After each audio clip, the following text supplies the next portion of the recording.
जय हिंद। कैसे हैं आप? एक बार फिर आपके अपने चैनल गुरु गंगा में आपका हार्दिक स्वागत है। इस वीडियो में हम लोग हिंदी भाषा से संबंधित प्रैक्टिस सेट को हल करने का प्रयास करेंगे, जो टीटी के लिए बहुत महत्वपूर्ण है। हिंदी भाषा के 30 महत्वपूर्ण प्रश्न इस वीडियो में आपको हल करने को प्राप्त होंगे। यह सीटेट का पेपर है, 2018 प्राइमरी सीटेट, जो 2018 के दिसंबर में हुआ था। तो आप इसका अभ्यास करेंगे और आप देखेंगे कि हिंदी के प्रश्न सीटेट में कैसे पूछे जाते हैं और उनकी प्रकृति कैसी होती है और आपकी तैयारी कितनी है। तो आइए शुरू करें। इससे पहले ही जिन लोगों ने चैनल को सब्सक्राइब नहीं किया है वो चैनल को सब्सक्राइब करके बेल आइकन को प्रेस कर दें, ताकि प्रत्येक वीडियो की नोटिफिकेशन को समय पर मिलती रहे। और जिन्होंने पिछली वीडियोज़ नहीं देखी है, बाल विकास का प्रैक्टिस सेट हल नहीं किया है, वो इस वीडियो के डिस्क्रिप्शन बॉक्स में जाकर दिए गए लिंक पर क्लिक करके पिछली वीडियोज़ भी देख सकते हैं। तो आइए चलें शुरू करें आज की कक्षा। तो लीजिए आ गए हम लोग। आप देख रहे होंगे ये लिखा है भाषा एक हिंदी, प्रश्न संख्या 91 से लेकर 120 के प्रश्नों को का उत्तर आपको देना है। इसमें जो पहला प्रश्न है हिंदी का वो देखते हैं। पहला है, प्राथमिक स्तर पर हिंदी भाषा सिखाने के लिए सबसे अधिक जरूरी है। क्या जरूरी है वो आपको बताना है। पहला है कक्षा में लिखित आकलन, दूसरा है भाषा शिक्षक का भाषा ज्ञान, तीसरा है कक्षा में रंगीन पाठ्यपुस्तकें, चौथा है कक्षा में प्रिंट समृद्ध परिवेश। तो सही क्या है वो आपको उत्तर देना है। जी बताएं। जी हाँ, बिल्कुल सही है, कक्षा में प्रिंट समृद्ध परिवेश, यह उत्तर सही है। बहुत सारे लोग कक्षा में रंगीन पाठ्यपुस्तकों को भी लगा देते हैं, जो गलत है। आगे देखते हैं। 92 अर्थात दूसरा, बच्चे बोलचाल की भाषा का अनुभव लेकर विद्यालय आते हैं। इसका निहितार्थ है कि पहला, क्या अर्थ है उसका, पहला देखिए, बच्चों के भाषाई अनुभवों को कक्षा के बाहर रखा जाए। दूसरा, बच्चों को बोलचाल की भाषा न सिखाई जाए। ये दोनों ठीक नहीं है। बच्चों की बोलचाल की भाषा को सुधारा जाए। या फिर चौथा है, बच्चों के भाषाई अनुभवों का उचित प्रयोग किया जाए। जो अनुभव लेकर आते हैं यदि उनका उचित प्रयोग किया जाए तो उनको सिखाना आसान हो जाता है, इसलिए ये चौथा ऑप्शन सही है ना। नेक्स्ट देखते हैं। तीसरा, भाषा सीखने सिखाने में आप किसे सबसे अधिक महत्वपूर्ण मानते हैं। यदि भाषा सिखाना है तो सबसे ज़्यादा महत्व आप किसे देंगे। पहला है बाल साहित्य, दूसरा है संज्ञानात्मक विकास, तीसरा है सामाजिक अंतःक्रिया, चौथा है दृश्य श्रव्य सामग्री। निश्चित तौर से आप देख रहे होंगे सारे ऑप्शन सही हैं। बाल साहित्य भी भाषा सिखाने में मदद करती है, संज्ञानात्मक विकास भी करेगा, सामाजिक अंतःक्रिया भी करेगी, दृश्य सामग्री भी करेगी। लेकिन इसमें सबसे उपयुक्त क्या होगा चारों में, वह आपको बताना है। तो आप जानते हैं कि सामाजिक अंतःक्रिया इन सब में सबसे ज़्यादा प्रभावी है भाषा सीखने और सिखाने में। आइए चौथे की तरफ चलते हैं। चौथा प्रश्न क्या कहता है, हिंदी भाषा शिक्षक का यह प्रयास होना चाहिए कि वे बच्चों को शिक्षाप्रद बाल साहित्य पढ़ने के भरपूर अवसर दें। दूसरा, बच्चों की भाषा संबंधी सहज रचना शक्ति को बढ़ने के अवसर दें। तीसरा, बच्चों की मातृभाषा के स्थान पर हिंदी भाषा को ही कक्षा में स्थान दें। चौथा, बच्चों द्वारा मानक भाषा का ही प्रयोग करने के लिए अवसर दें। तो सही क्या है, भाषा शिक्षक का क्या प्रयास होना चाहिए। जी हाँ, दूसरा सही है। क्या सही है, दूसरा सही है, बच्चों की भाषा संबंधी सहज रचना शक्ति को बढ़ने के अवसर दिए जाने चाहिए। पांचवा देखते हैं। कक्षा 5 के बच्चों के भाषा आकलन के संदर्भ में आप किस सवाल को सबसे कमजोर मानते हैं। पहला है, ईदगाह कहानी में हामिद ने मेले से क्या खरीदा। दूसरा है, केशव सबसे क्या कहता होगा, कल्पना करके केशव के शब्दों में लिखो। तीसरा है, यदि इला तुम्हारे स्कूल में आए तो उसे किन किन कामों में परेशानी होगी। और चौथा है, अपने दोस्तों से पूछकर पता करो कि कौन किस बात से घबराता है। भाषा आकलन के संदर्भ में आप क्या करें, कौन सा सवाल सबसे कमजोर होगा। पहला ऑप्शन सही है, बिल्कुल बिल्कुल पहला ऑप्शन सही है। ईदगाह कहानी में हामिद ने मेले से क्या खरीदा, यह सबसे कमजोर सवाल है। आगे देखते हैं। 96, प्रकृति देखिए किस तरह से घुमा के प्रश्न पूछे जा रहे हैं सीटेट के अंदर, इसलिए तैयारी थोड़ी अच्छी होनी चाहिए। जितने ज़्यादा प्रैक्टिस सेट आप हल करेंगे उतना अच्छा होगा। खाली जगह दिया हुआ है, भाषा अति महत्वपूर्ण प्रकार्य है। यानी लेखन भाषा का अति महत्वपूर्ण प्रकार्य है, सुनना भाषा का अति महत्वपूर्ण प्रकार्य है, अक्षर ज्ञान भाषा का अति महत्वपूर्ण प्रकार्य है, संप्रेषण भाषा का अति महत्वपूर्ण प्रकार्य है। तो भाषा के संदर्भ में आपको पता है संप्रेषण बहुत महत्वपूर्ण है, संप्रेषण सबसे ज़्यादा महत्वपूर्ण, यही उत्तर सही है। आगे देखते हैं 7वां क्या है, सुनने और लिखने की कुशलता का आकलन करने का सबसे अच्छा तरीका है। क्या है? सुनी गई कहानी को शब्दशः लिखना, दूसरा कविता सुनना और शब्दशः लिखना, तीसरा कविता सुनकर प्रश्नों के उत्तर लिखना, और चौथा है सुनी गई कहानी को अपने शब्दों में लिखना। तो क्या है सबसे अच्छा? चौथा सही है, सुनी गई कहानी को अपने शब्दों में लिखना। इससे सुनने और लिखने की कुशलता का आकलन सबसे अच्छे तरीके से हो सकता है। आगे देखते हैं 8वां, सार्थक पढ़ते समय कभी कभी वाक्यों शब्दों की पुनरावृत्ति करता है।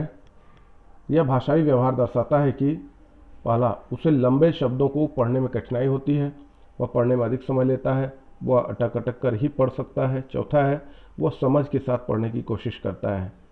यदि किसी शब्द और वाक्य को पढ़ते समय बार बार आप दोहरा रहे हैं तो इसका मतलब क्या है कि आप उस चीज़ को समझ के पढ़ने की कोशिश कर रहे हैं। तो ये क्या है? चौथा ऑप्शन सही है, यहाँ पे चौथा ऑप्शन सही है। आगे देखते हैं, हिंदी भाषा में आकलन का उद्देश्य नहीं है। पहला, उद्देश्य नहीं है यह बताना है आपको बच्चों की भाषागत त्रुटियों की ही पहचान करना।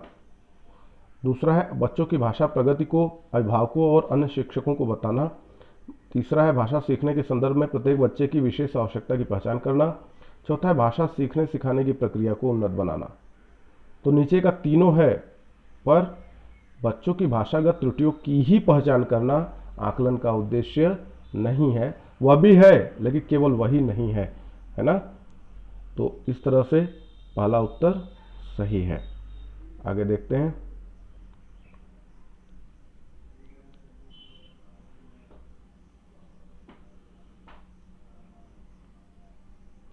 आपके विचार से प्राथमिक स्तर पर उत्कृष्ट लेखन कार्य का उदाहरण है।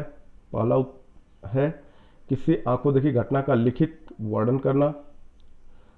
दूसरा है छुट्टियां कैसे मनाई इस विषय पर अनुच्छेद लिखना। तीसरा मेरे सपनों का भारत विषय पर अनुच्छेद लिखना। और चौथा है पाठ्य पुस्तक से इतर कठिन शब्दों का श्रुत लेखन। क्या सही उत्तर होगा इसका? इसका सही उत्तर है पहला, किसी आंखों देखी घटना का लिखित वर्णन करना।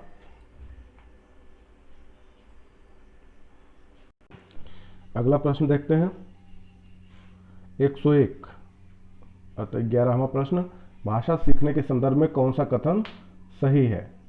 पहला है बच्चे विभिन्न संचार माध्यमों से ही भाषा सीखते हैं। सीखते तो है विभिन्न संचार माध्यमों से, लेकिन से ही सीखते हैं मतलब केवल इसी से सीखते हैं, ये कहना चाहते हैं ये। दूसरा देखते हैं बच्चों में भाषा अर्जित करने की जन्मजात क्षमता होती है। तीसरा, बच्चों में भाषा अर्जित करने की जन्मजात क्षमता नहीं होती है। तीसरा है बच्चे विद्यालय आकर ही भाषा सीखते हैं। तो कौन सा सही है? जी हाँ, दूसरा सही है, बच्चों में भाषा अर्जित करने की जन्मजात क्षमता होती है। आगे देखते हैं, डिस्ग्राफिया से प्रभावित बच्चों को मुख्य रूप से क्या करने में कठिनाई होती है वो बताना है आपको। पहला लिखने में, दूसरा सुनने में, तीसरा बोलने में, चौथा पढ़ने में। डिस्ग्राफिया है तो इसका जो सही उत्तर है वह है लिखने में। डिस्ग्राफिया में लिखने में कठिनाई होती है। अगला देखते हैं, प्राथमिक स्तर की हिंदी भाषा की पाठ्यपुस्तक में आप किसे सर्वाधिक महत्वपूर्ण मानते हैं? प्राथमिक स्तर की हिंदी भाषा की पाठ्यपुस्तक में आप किसे सर्वाधिक महत्वपूर्ण मानते हैं? इसका उत्तर आपको देना है। पहला है हिंदी भाषा को विविध रूप देने वाली रचनाएं। दूसरा है बहुत प्रसिद्ध लेखकों की प्रसिद्ध रचनाएं। तीसरा नैतिक मूल्यों वाली कहानी कविताएं। और चौथा है बहुतायत में दिए गए अभ्यास कार्य। तो चौथा तो बिल्कुल भी सही नहीं हो सकता। आगे कौन सा सही होगा? पहला सही है, हिंदी भाषा को विविध रूप देने वाली रचनाएं प्राथमिक स्तर की हिंदी भाषा की पाठ्यपुस्तक में महत्वपूर्ण होती है। अगला देखते हैं, बहुभाषिक कक्षा में बच्चों की भाषाएं। पहला, भाषा सीखने की प्रक्रिया को बाधित करती है। दूसरा, संसाधन के रूप में कार्य कर सकती है। तीसरा, शिक्षक के लिए बेहद जटिल चुनौती है। चौथा, आकलन की प्रक्रिया को बाधित करती है। क्या सही है? इसका दूसरा सही है। और वार्षिक कक्षा में बच्चों कक्षाएं संसाधन के रूप में कार्य कर सकती हैं। अगला देखते हैं, भाषा सीखने और भाषा अर्जित करने में अंतर का मुख्य आधार है। क्या है? भाषा की जटिल संरचनाएं, दूसरा भाषा की पाठ्यपुस्तकें, तीसरा है भाषा का लिखित आकलन और चौथा है भाषा का उपलब्ध परिवेश। क्या है जो भाषा सीखने और भाषा अर्जित करने में अंतर का मुख्य आधार है? जी हाँ, चौथा है भाषा का उपलब्ध परिवेश। आगे देखते हैं,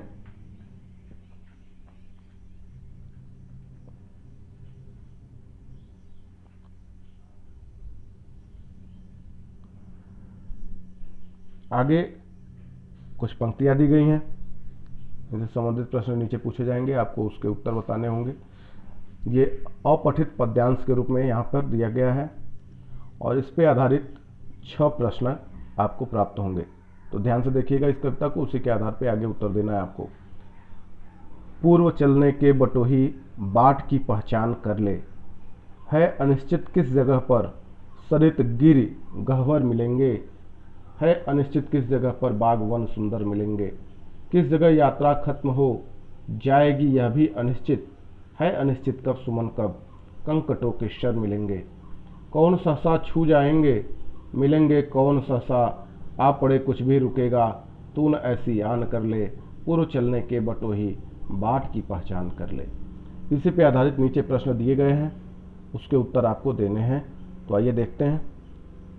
पहला प्रश्न इस कविता पर आधारित है, कविता की पंक्तियों में यात्रा की किस विशेषता की ओर संकेत किया गया है?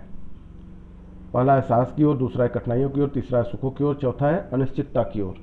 आप देख रहे होंगे कविता में सबसे ऊपर क्या बताया गया, बार बार यह बताया गया है अनिश्चित किस जगह पर सरित गिर गह्वर मिलेंगे, है अनिश्चित किस जगह बाग वन सुंदर मिलेंगे। अनिश्चित शब्द ज़्यादा आया है और उसी के बारे में ज़्यादातर बात की गई है। तो यहाँ पर जो चारों ऑप्शन दिए गए हैं, कविता की पंक्तियों में यात्रा की किस विशेषता की ओर संकेत किया गया है? पहला साहस की ओर, दूसरा कठिनाइयों की ओर, तीसरा सुखों की ओर, चौथा अनिश्चितता की ओर।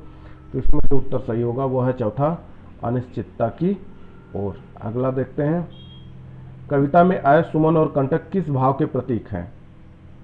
तो यहाँ पर सुमन और कंटक जो हैं वह सुख और दुख भाव के प्रतीक हैं। किसके हैं? सुख और दुख भाव के प्रतीक हैं। चारों ऑप्शन है, पहला प्रिय और अप्रिय, दूसरा फूल और कांटे, तीसरा बाग और वन, चौथा है सुख और दुख। अगला देखते हैं, इसी कविता पर आधारित प्रश्न है, कविता की पंक्तियों में कवि व्यक्ति को किस बात की प्रेरणा दे रहा है? किस बात की प्रेरणा दे रहा है वो जानना है आपको। पहला है हर स्थिति में आगे बढ़ने की प्रेरणा दे रहा है, दूसरा है हर स्थिति में साहस दिखाने की, तीसरा है पर्वतों को देखकर न डरने की और चौथा है गहरी नदियों से न डरने की। यानी दो तो नहीं है नीचे वाला।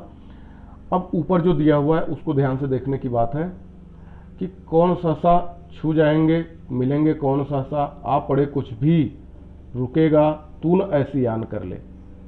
मतलब हर स्थिति में आगे बढ़ने की बात करने की कोशिश की गई है। तो इसका जो पहला है हर स्थिति में आगे बढ़ना, यही उत्तर इसका सही उत्तर है। आगे देखते हैं, इस जीवन यात्रा में क्या है? पहला सब और सुख है, दूसरा कुछ भी निश्चित नहीं है, तीसरा सब कुछ निश्चित है, चौथा सब और मुश्किलें हैं। अभी आपने कविता में देखा है अनिश्चित किस जगह पर सरित गिर गह्वर मिलेंगे, है अनिश्चित किस जगह पर बाग वन सुंदर मिलेंगे, किस जगह यात्रा खत्म हो जाएगी यह भी अनिश्चित, है अनिश्चित कब सुमन कब कंटकों के शर मिलेंगे। मतलब क्या है? सब कुछ अनिश्चित है, कुछ भी निश्चित नहीं है। तो यह उत्तर सही है। अगला देखते हैं, नीचे दिए गए प्रश्नों में शब्दों में से सरित का समानार्थी शब्द कौन सा है? सरित का समानार्थी, आप पर्यायवाची आपने पढ़ा होगा तो आप समझ रहे होंगे क्या सही होगा। प्रवाह, तटिनी, जयमाला, नद। क्या सही है? प्रवाह। आगे देखते हैं, अनिश्चित शब्द में कौन सा प्रत्यय आ सकता है? अनिश्चित शब्द में कौन सा प्रत्यय आ सकता है? प्रत्यय आपने पढ़ा होगा तो आप समझ पाएंगे। पहला है ता, दूसरा है ते, तीसरा है ती, चौथा है ती। जो प्रत्यय होता है वो शब्द के आखिरी में लगता है। तो आप ध्यान से देखिए, अनिश्चितता, अनिश्चितते, अनिश्चिति, ती, अनिश्चितती। क्या शब्द सुटेबल लग रहा है आपको? जी हाँ, बिल्कुल सही है, ता प्रत्यय आ सकता है। अनिश्चितता आपने कई बार सुना भी होगा। तो इस तरीके से आप प्रयास कर सकते हैं अनुमान लगाने का भी, अगर ये आपको सीधे सीधे समझ में नहीं आता, याद नहीं आता तो। अब आगे का देखते हैं। अगला जो है वह एक गद्यांश है। क्या है? गद्यांश है, इसको आपको ध्यान में रखना है और इस पर आधारित कुछ प्रश्न नीचे दिए जाएंगे जिसके बारे में आपको बात करनी है।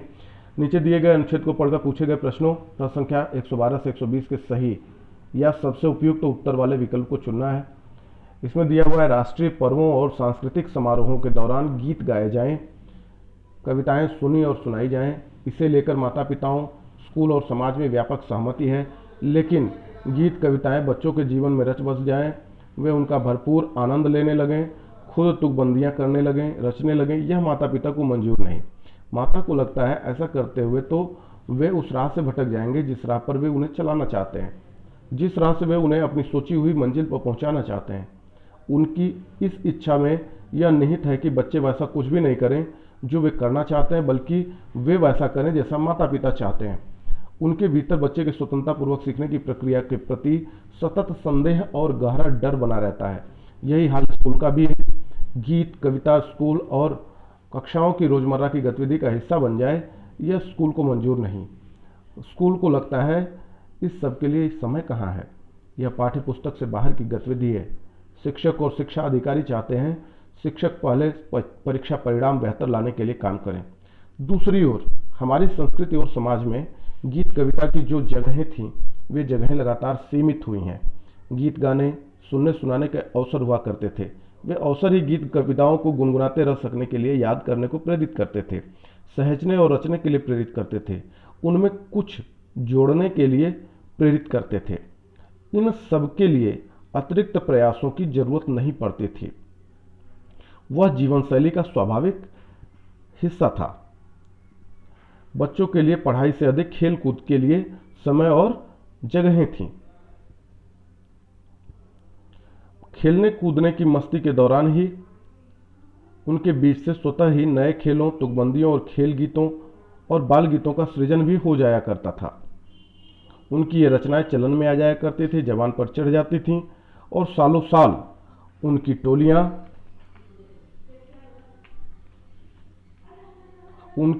टोलियों के बीच बनी रहती थी।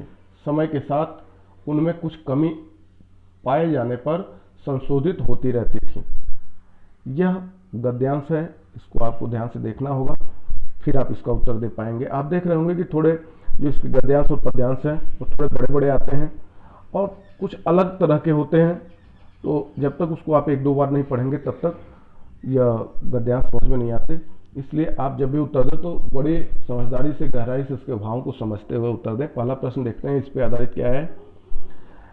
गीत कविता बच्चों के जीवन में रच बस जाएं, यह माता पिता को पसंद नहीं है, क्योंकि इससे बच्चे पहला केवल कविता ही लिखते रहेंगे, दूसरा पढ़ाई लिखाई में बहुत पिछड़ सकते हैं, तीसरा माता पिता द्वारा तय लक्ष्य को प्राप्त न कर सकेंगे और चौथा केवल आनंद में ही खोए रहेंगे। माता पिता को हमेशा चिंता यही होती है कि जो हम तय लक्ष्य किए हुए हैं उसको बच्चे गीत कविता में ही रच बस जाएंगे तो पढ़ नहीं पाएंगे। इसके लिए इनको तीसरा उत्तर ही सही है, तीसरा सही है। आगे देखते हैं। गीत कविता स्कूलों में भी पसंद नहीं है क्योंकि उन्हें लगता है कि पहला यह सीखना बहुत ही कठिन काम है, दूसरा स्कूली पढ़ाई लिखाई से इसका कोई संबंध नहीं है, तीसरा इससे बच्चों का बहुत समय नष्ट होता है, चौथा इससे परीक्षा परिणाम देर से आएंगे। निश्चित तौर से स्कूलों को पसंद इसलिए नहीं है क्योंकि उन्हें लगता है स्कूली पढ़ाई लिखाई से इसका कोई संबंध नहीं है, तो दूसरा सही है। क्या सही है? दूसरा सही है। आगे देखते हैं। गीत कविता के बारे में कौन सा कथन सही नहीं है, निगेटिव चीज़ बतानी है, वो आपको बताना है। समाज में इनकी व्यापक सहमति नहीं है, दूसरा ये संस्कृत का अभिन्न हिस्सा है, तीसरा ये जीवन शैली का स्वाभाविक हिस्सा है और चौथा ये भाषा सृजनात्मकता को पोषित करते हैं। आप ध्यान से देख रहे होंगे नीचे के तीनों पॉजिटिव हैं, तीनों सही हैं। क्या सही नहीं है वो बताना है। तो जो सही नहीं है वह है समाज में इनकी व्यापक सहमति नहीं है, यह बात सही नहीं है, आज भी व्यापक सहमति है। आगे देखते हैं। शिक्षा व्यवस्था गीत कविता को किस दृष्टि से देखती है? शिक्षा व्यवस्था गीत कविता को किस दृष्टि से देखती है, यह बताना है आपको। पहला है संपूरक के रूप में, दूसरा है बाधक के रूप में, तीसरा है साधक के रूप में, चौथा है सहयोगी के रूप में। शिक्षा व्यवस्था की अगर हम बात करें तो शिक्षा व्यवस्था तो गीत कविता को बाधक के रूप में ही देखती है, अभी आपने पढ़ा है गद्यांश के अंदर, तो ये दूसरा उत्तर इसका सही होगा। क्या होगा? दूसरा उत्तर सही होगा। आगे देखते हैं 26वां प्रश्न आज के अभ्यास का, इस प्रश्न पत्र का 116वां था। 26वां प्रश्न देखते हैं। अनुच्छेद के आधार पर गीत कविता के बारे में कौन सा कथन सही नहीं है? ये बताना है, जो आपने पढ़ा है गीत कविता के बारे में कौन सा कथन सही नहीं है। पहला है बच्चे इसका भरपूर आनंद लेते हैं, दूसरा है स्कूल और परिवार इसकी महत्ता को समझ नहीं रहे, तीसरा है इनसे बच्चे अपनी राह से भटक जाएंगे, और चौथा है ये बच्चों को शब्दों से खेलने का अवसर देते हैं, है ना। तो बच्चे इनका भरपूर आनंद लेते हैं, ये भी सही है। स्कूल और परिवार इनकी महत्ता को समझ नहीं रहे, ये बात भी सही है, इसीलिए परिवार और स्कूल बाधा बन रहे हैं। और चौथा जो है ये बच्चों को शब्दों से खेलने का अवसर देते हैं, यह बात भी सही है। तो इस प्रश्न के लिए कौन सा उत्तर सही होगा? तीसरा सही है कि इससे बच्चे अपनी राह से भटक जाएंगे, ये बात सही नहीं है। आगे देखते हैं। देखिए थोड़ा सा है कि कई बार आपको लगेगा कि यही सही है, ये बात निगेटिव को निगेटिव की तरह से सोचना है, पॉजिटिव को पॉजिटिव की तरह सोचना है, तो उत्तर आप दे पाएंगे, नहीं तो गलत हो जाएगा। अगला देखते हैं बच्चों के लिए लक्ष्य कौन निर्धारित करता है? शिक्षा अधिकारी करते हैं, स्वयं बच्चे करते हैं, माता पिता करते हैं, स्कूल करता है। अभी आपने गद्यांश पढ़ा है तो आपने देखा होगा, उसमें शिक्षा अधिकारी की बात तो नहीं है। स्वयं बच्चे भी लक्ष्य नहीं निर्धारित कर रहे हैं, स्कूल भी नहीं कर रहा है, कर कौन रहा है? माता पिता कर रहे हैं, और उन्हीं को डर होता है कि बच्चे अपने लक्ष्य से भटक न जाए। तो ये तीसरा सही है इसका। अगला देखते हैं। कविताएं सुनी सुनाई जाएं में क्रिया है, कौन सी क्रिया है? द्विकर्मक, अकर्मक, सकर्मक, प्रेरणार्थक। कुछ लोग सोचते हैं कि सुनी और सुनाई दो चीजें हैं तो द्विकर्मक भी हो जाएंगी, है ना। अलग अलग लोग अलग अलग सोच सकते हैं, और इसमें जो सही उत्तर है वह है सकर्मक। क्या है? तीसरा सही है, सकर्मक। अगला देखते हैं। सांस्कृतिक में प्रत्यय है, कौन सा प्रत्यय लगा हुआ सांस्कृतिक शब्द में, वो आपको बताना है। आपने प्रत्यय पढ़ा होगा तो आप जानते भी हैं, प्रत्यय हमेशा अंत में लगता है, शब्द के अंत में लगता है, उसके हिसाब से आपको बताना है। पहला ऑप्शन है क, दूसरा है तिक, तीसरा है कृतिक, चौथा है इक। तो क्या है ये? हाँ बिल्कुल सही है, चौथा है इक। इसमें इक प्रत्यय लगा हुआ है। संस्कृत में जब इक लगा तो वो सांस्कृतिक हो गया है। आगे देखते हैं आज का अंतिम प्रश्न। मंजूर का समानार्थी है, मंजूर का समानार्थी शब्द क्या है? आप जानते होंगे, कहते हैं ना ये बात हमको मंजूर है। मंजूर है मतलब क्या? पहला अच्छा है, पसंद है, तीसरा प्रस्ताव है, और चौथा स्वीकार है। आप क्या किस अर्थ में उसको लेते हैं? हाँ बिल्कुल सही है, चौथा सही है, स्वीकार है। तो इस तरीके से ये 30 प्रश्न इंपॉर्टेंट प्रश्न आपने देखे, ध्यान से अपने अभ्यास भी किया, अपने बहुत सारी चीज़ों को सीखा भी होगा, अपने प्रश्नों की प्रकृति को समझा भी होगा। तो आप इसको बार बार अभ्यास करें, वीडियो पूरा देखा करें। अगली वीडियो में एक बार फिर से हम लोग प्रैक्टिस सेट के साथ आपके एक साथ उपस्थित होंगे। और यदि वीडियो आपको पसंद आता है तो आप इसको लाइक करें, शेयर करें, और अपने अमूल्य सुझाव भी हमको देते रहें। अगली वीडियो तक के लिए एक बार फिर से आप सभी को जय हिंद।